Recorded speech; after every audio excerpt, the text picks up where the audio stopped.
Well, it looks like old Mayor Bloomberg has done it again. He is beyond belief, and he can't be this stupid. He's basically banning food donations to the homeless. Can you believe this?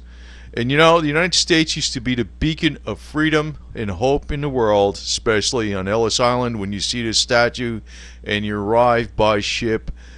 It's like you just have all the hope in the world that things will work out if you work hard enough. But Bloomberg is like one of the greediest people going. He's going to starve people into submission while he gives them crumbs basically, and he gobbles up the entire world.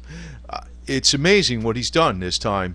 Now you notice like before he banned like extra large big gulp Pepsi drinks and stuff because of health reasons.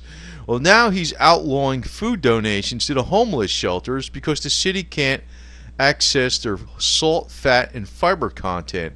Amazing, amazing. This is on a Daily Call. This is where the story's actually, it's being repeated from CBS's Marcia Kramer story.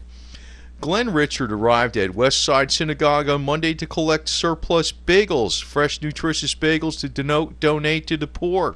However, under a new edict from Bloomberg's food police, he can no longer donate the food to city homeless shelters. So Richard has been collecting food from places like Ohav Zedek Synagogue and bringing it to homeless shelters for more than 20 years. But recently his donation, including a carrot stew, was turned away because the Bloomberg administration wants to monitor the salt, fat, and fiber eaten by the homeless. And I don't think Bloomberg is this stupid. Really, this is one of the shrewdest guys on the planet. I mean, he owns New York City. He's a multi-billionaire. Is he really trying to do that, or is he trying to starve people to nothing? Just get rid of the homeless. Maybe that's what he's attempting to do. He's Greed Incorporated, giving people crumbs. And, I just have to point out, again, I don't know, I shouldn't mention this too much, but maybe I have to mention it enough because, it's a synagogue. It's a synagogue. It's a Jewish synagogue that is trying to help the poor. But it is Bloomberg that is stopping it.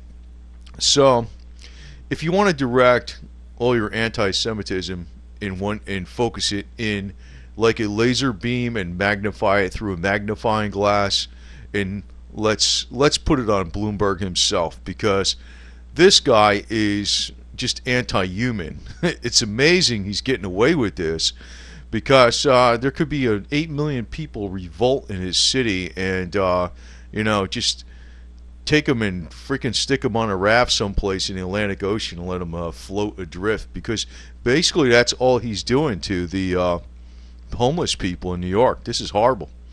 And it's New York, and synagogues especially, and a lot of Jewish people are very caring people that are very much interested in social issues, and very helpful people.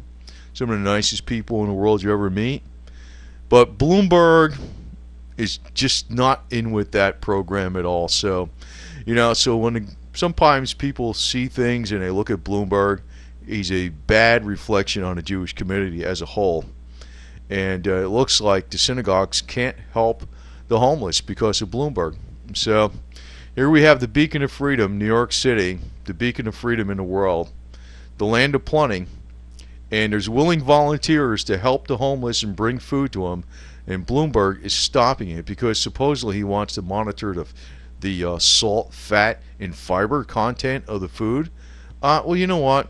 Even if it's not the best food in the world, it's better than no food at all, because you will starve, and once you starve, you're dead. And I think that's mainly what his purpose is.